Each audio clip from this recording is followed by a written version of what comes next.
Goeiedag, mijn naam is Evan, ik ben immigratie-procureur hier in Amerika, en ik wil je helpen om immigratiewet te verstaan. Now, I got an interesting question in my email the other day, and it was about this proving a well-founded fear of future persecution for all of these refugee applicants, these Afrikaner refugee applicants inside Africa. And the question was actually a good one, which, one, I'm happy for because it shows me that you're actually trying to do an analysis in your head as you go through this stuff, and you're trying to make sure that you dot all your I's and cross all your T's and you're prepared for your interview. Now, before I go any further, please remember to like, subscribe, share. If you're new to the channel, as always, subscribe. If you are not a member of this channel, consider becoming a channel member. It helps me be able to do the work that I do here, which is not only to help Afrikaner refugees and people going through the refugee program inside Africa, but also to help Afrikaner asylum seekers here in the United States.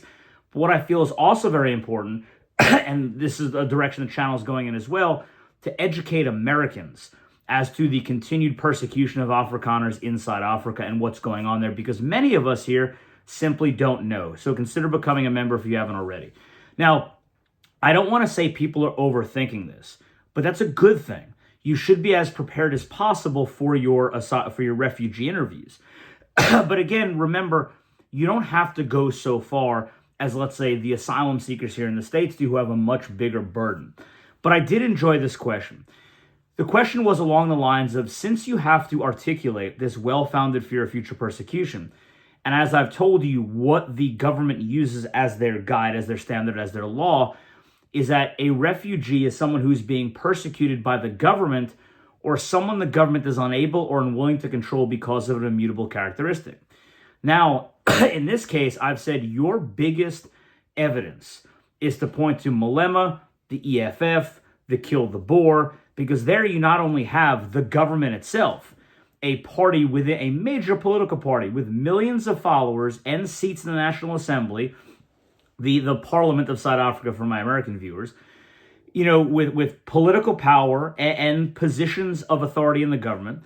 So you have the government, but you also have a group that the government is clearly unwilling to control. Not unable, because they can, but unwilling.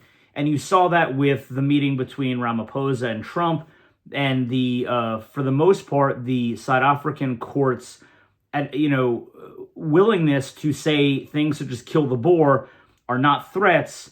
They're simply they're protected by freedom of speech. They're symbolic. They're revolutionary chants from the apartheid era. Therefore, they have historical, all that nonsense, whatever. It's crap. It's garbage. It's a direct threat, but we'll get there in a second. But someone did point out to me that at the end of the summer, so at the end of August, that Malema was found guilty of hate speech. And someone asked, well, does that change the narrative? Because in this case, here you have the government doing something to control Malema, or at least reel in his hate speech. And I would say, if this was the line taken by the South African judicial system from the beginning, with everything Malema has done, then yes, I think that would be a counter-argument to say that the government is at least trying to do something. However, one attempt at doing something does not a stellar record make. And I think this is nonsense. One, because as I've read everything, and by the way, again, we're only 3 minutes in, so most of you watch this far. A lot of you bailed this far, but most of you watch this far. Please send me emails, my email's in the description box, of all these proofs and evidences you have of persecution of Afrikaners inside Africa. Because again, one of the things I'm doing in this channel is I'm going to continue to make videos not only to show you how you can use that as to help articulate your well-founded fear of future persecution, but to make Americans and the American hearing here aware of how brutal it actually is. So you saw my 10 steps of genocide video, which I haven't finished, I need to make a part 2. And you've seen how we're getting to the point where we're on the precipice of a white genocide, an Afrikaner genocide inside Africa, that's even been admitted to by your your agricultural minister. Sorry, I think confusing American politics here. Your agricultural minister at the meeting in the Oval Office with President Trump, where they clearly said, after watching the videos of Malema and his tirades and his nonsense, that the only thing keeping them out of power is the coalition government, right? So, long story short, what Malema was convicted of saying is, apparently he said, no white man is going to beat me up. You must never be scared to kill. A revolution demands that at some point there must be killing. Now, here's the thing. If it would have just said, no white man is going to beat me up, you must never be scared to kill, I don't have a problem with that because, I mean, he's a racist bigot, but there was no threat there, right? If you attack me and I defend myself and kill you, then that's self-defense. It'd be a justifiable homicide here in the United States. You know, of course, there's a much bigger legal analysis, but I don't think anyone would disagree, right? If you removed the white man, if you say no one's going to beat me up, you must never be scared to kill, that's a pretty reasonable thing to say, right? However, of course, here with Malema, it is racial, it is bigoted because it is talking about a white man. But he goes on to say, a revolution demands that at some point there must be killing. This leads all back into, and this is why I'm saying you can tie this into all the things he said in the past. And this example of the courts doing something is really meaningless. It's a paper tiger. It's a slap on the wrist because he has said so many other things to incite violence. And realistically, when you say a revolution demands that at some point there must be killing, well, who's the revolution against? Kill the Boer, the farmer, all of this. He has said so many things, right? I'm not advocating for the killing of white people yet. Well, at what point does it come that you say I advocate for the killing of white people? So this is all crazy. And the courts actually here got it right. Because again, I've said I am a free speech absolutist to the point of threats. If you want to be a racist bigot douche, you can. And Malema is, clearly. The problem is, as a government official, as the leader of a major political party, he oversteps that every time when he actually turns it into threats of, you know, I'm not calling for the killing of white people yet. Kill the Boer. One bullet, one farmer. All of this stuff. That crosses the line into overt threats, and that's not protected speech. And that's what the court said here, because this was demonstrating an intent to incite harm, right? But again, this one example does not undermine all of the other things Malema and the EFF has gotten away with. Now, let me tell you something. I have a serious problem with the EFF. Besides that, I think they're a bunch of cowards and communist, bigot, racist pieces of garbage and trash. And they are trying and attempting to create a genocide and create a racial communist utopia for Africans and at the expense of any other ethnic, and not just, Afrikaners, any ethnic minority inside Africa.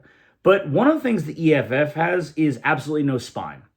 Because if your commander-in-chief, or whatever they call him, is going to come out and say, kill the Boer, shoot to kill, one bullet, one farmer, I'm not calling for the killing of white people yet, take him somewhere and take care of him, you must not be afraid to kill, then when you say these things, why does the EFF come out and say, this is their quote, they said the ruling is fundamentally flawed and deliberately misleads both the context and meaning of the speech. People who come out and say, you took me out of context, they're cowards. Because no, you're not taking it out of context. You're just trying to tap dance around the fact that you said something that now you have to reel back in. Be an adult, stand by what you said, and say, yes, I'm calling for the killing of white people, I'm calling for the killing of Afrikaners, I'm calling for the stealing and the uncompensated stealing of their land, and I'm calling for a black racial communist utopia inside Africa. Because that's what you want. Why can't you be secure enough in what you believe to say that when challenged by the court here? The court said it assumes, this is from the BBC article, it assumes that the reasonable listener is incapable of understanding metaphor, revolutionary rhetoric, or the history of liberation struggles. No, we're all perfectly capable of understanding the history of communist struggles. And in this case, what you've turned into communist racial struggles. And I believe that all of us could come up with revolutionary rhetoric that isn't calling for the mass extermination or killing of another ethnic group. All of this is nonsense. We all understand metaphor. We all understand that this isn't metaphor and that your revolutionary rhetoric is calling for the extermination of Afrikaners and other ethnic minorities inside Africa. And we understand the history of liberation struggles because everything you post, the EFF posts on its website, and I'm going through all of the statements of the EFF in 2025 and making a compilation of videos here to expose their racist bigotry and rhetoric, is clearly calling for a race war inside Africa that will end in the extermination of Afrikaners and not just whites, but other ethnic minorities inside Africa. So the fact that the EFF can't even stand behind its racial bigotry is telling. of the lack of courage that this group actually has. You know, at least to stand by their racist, bigoted convictions, which they won't even do when someone like Malema gets in trouble. So as I even go through this, and comment if I've missed it, but I have not seen how he's been punished, how he's been censored, how he's anything with this, except just to say that they found him guilty of hate speech. Well, what's the punishment? If the punishment hasn't come yet, that's one thing. But again, I can't find it. And, you know, so let me know in the comments if you're able to. But this is ridiculous. So in long story short, as I vented a little bit, does this undermine someone the government is unable or unwilling to control? No, of course not.